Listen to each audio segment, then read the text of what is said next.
You know, it's funny because whenever I talk about being demisexual, generally speaking, most people find it weird. They have questions or don't fully wrap their heads around it.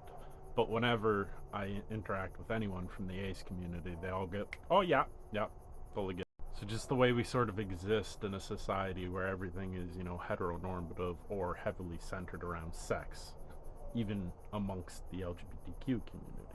And asexuals and demisexuals being a subcategory of that, putting you on that spectrum of the 2S LGBTQIA. And it's actually funny because I myself am an author, and on Book Talk, there's a lot of smut books and romance. They're the best selling genres, but as a reader and a writer myself, I don't tend to like reading romance or smut, and I don't write it at all. Like, the most I will do is an implication, which I haven't even done that in my written work. Closest I got to that was my one character, Derek, had a fucked his best buddy's wife.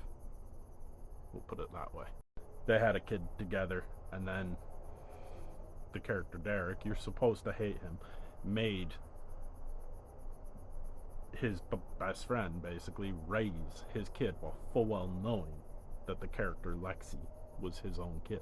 Anyway, not the point. If I were to write like a smut or romance scene, I could do a pretty decent job provided that the source material I find is decent, because I would draw inspiration from other things. But generally speaking, because you don't think about sex all that often, you write the whole fucking book and suspension of disbelief. These people are a couple, they're married, they're together. You know what happens. Right? Like, I've never liked in media when it's just like, let's go to a sex scene, because it's like a bit weird to watch other people fuck. Because it just makes me feel incredibly awkward. Now, that would probably be pretty funny if I were to do like a series on my social media where I read smut books and I get all embarrassed and weirded out because, let's be honest, some of the books are pretty damn fucking weird.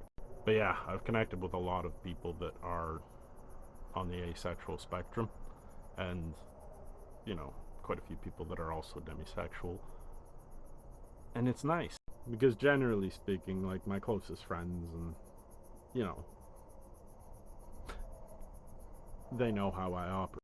But it's like, immediate understanding when you, generally speaking, are the outlier in society. And it's funny because most people think about it a lot, but the only time I really do is if I have a pun.